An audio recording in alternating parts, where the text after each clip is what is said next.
manipur da huju census ki yam phong shabe issue sing leading mark city koi nrc tawdana census tawbe yaroi hai ba du census ki damak ta training sa thar pan sing wada athing pi bin sing bai khongjang sing changsin duna lakhe wada koi center da paw yau khre koi ki recommendation tawna ba khana ba थाजो पिरक ले hymn phone जेआरएफडी की site phone दो ले हाइबा तारे जा पहिरली film से कमा यिंबे या मरु वे बा खोगी हुजि मणिपुर लेरि इरांग सिदा सुइ खोगी हाइरिबा खोगी मिटोप सिंगी अचौब रोल अम यावब्रा हाइसे मयाम की सौ हांग मोइरे बनी मखदा मंगसा यामना तेना हाइजरगे वाफम सिदा अखिना खनर ने नरकलबसे यामना यामे हाइतारे कोइजे कुइरे अर तोन तोन बा खोगी पैनल्स मयाम मा रिसोर्स पर्सन एक्सपर्ट सिंग करि सिंग मयाम सिसो लोयम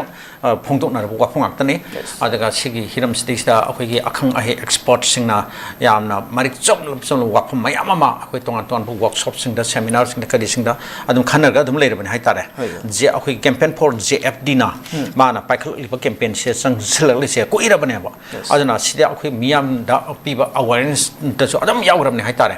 अखोई सिदा सिगी मथांगदा एक्सपर्ट सिंगना अदुना हजिक सिगी लाइबा फिल्म से कनोदा अखोई सेंटर दा पाउ यौखरे अद रेकमेंडेशन अखोई थाननबा खननबा खनरगनि हाइना थाजब पिरले हाइसे मासि यामना टू लेट नि हाइतारे साथे थेंगमलबनेबा सि ममांगला तोबिगदोनेबा अदुना अखोइसु अदम ममांगदा खर गांजबा अदम यौसग्रबने सिग मतांगदा अदुना लेबिरिबल लेंगाक सिकिलु सिंगबसिंगना अदमाइना अखोइ कर हने नफु हफुदा अखोइगी गवर्नमेंट की एक्शन ने गवर्नमेंट की थबकने मासिदे अखोइदे बाय फोर्स अखोइ कनो तौरे फोर्स सिजनलगा नमना अखोइ पांथोकने याना हाइबा सिमुगी यामना स्टबन ओइबा यामना करे हनी अखोइगे डिक्टेटोरियल ओइबा ऑथोरिटेरियन ओइबा सिमुगी कनो से माइंडसेट से मासी थादोकबिगदोने लेंगा के मियाम की लुसिंग मने लेबिरिबा मिया कनोना अखोइगे लुसिंग मसिंग हाइतारेने मियाम की पुंसी याइफबा मियाम द सोहन पलहनदबा मियाम न पामद करिनो हाइबदो थुंगनबा लेबा अदुगे तमतने गवर्नमेंट लेबा न लेसे डेमोक्रेसी दना अदुना खित अदमाइना हेन तौरिनेबो अखोदे डेमोक्रेसी की लेंगा निदना डिक्टेटोरियल नते अदुगा कनो नते ना अते थी लेबा कनो की करे हनी अदुम मखल की अतोप तो गवर्नमेंट अमत नते अखोदे डेमोक्रेटिक गवर्नमेंट है अदुन डेमोक्रेटिक गवर्नमेंट हाइसदती मियाम पाम पोच करिनो हाइसे लेंगा लुसिंग मसिंगना निंथेजना येंगा तानरगा नैनरगा मखोई पुन्ना खनमिनरगा पाइखट के दौनेबा अदो हारिबा थबक से थोंग से नहावना पाइखट पिग दौने तो बिग दौनेबा हजिक कनोदा मिफामी पुन करी करा अदुम सथबा खर तवी को से नहान कनोदा मोइरांग द तौरे ngarang मोइरांग द तौरे नहान नंबोल द तौरे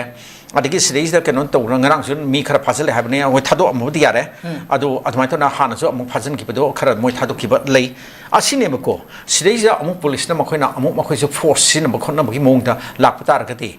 कनो मदु कर हेनी आई ममंग दजो अदम हाइजग्रबने यामना मसिन कन्फ्रंटेशन की कनो अमदा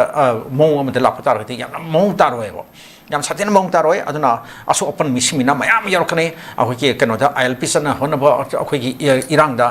साफम रॉबिन हुड अखोइ रॉबिन हुड के लेगिदब अदुमना सिदसु अखोइ कनोदा नो एनआरसी नो सेंसस की खोंजंग सिदसु अमु अखोइ कनोदा रॉबिन हुड कुम खरा अमु यारोलो हनियालितेबो अदुना सी मयाम से पामदब थगदो मयाम से थोनदनबा लेंगा लुसिंबसिंगना नेंथेजना फजना मखोइ मयाम से कौबिरो खनबिरो तानबिरो एक्सपर्ट सिंग कौबिरो अदुगा नेंथिजना फजना मखोइसे अवेयर ओइननबा अदुम थावरमसिंग पाइखटपिरगा तौबियोना अखोइ ममांगदा हाइजखिबा लेग्रबनेबा अदु हजि फारे थेंगदि थेंगमलबने अदु फारे अदु करहनि अफबा म तौनब होनबदा का हेना थेंब लेते हाना it's never too late to do something good अन हाइबदो अदुगी मोंगदुदा हजिक तौरलिबसे फरबनी अदुना मखाताना सिदैदा अखोइ करहनि नफुदा सेंसस से पांथोकना होनरपा अमसु मदुगी सेंसस की दमता अखोइगी ट्रेनिंग पीबनी खोपनी हाइदना तौरिबा नफु हापदे तौना होनरपा मसी हजिक मतम खरा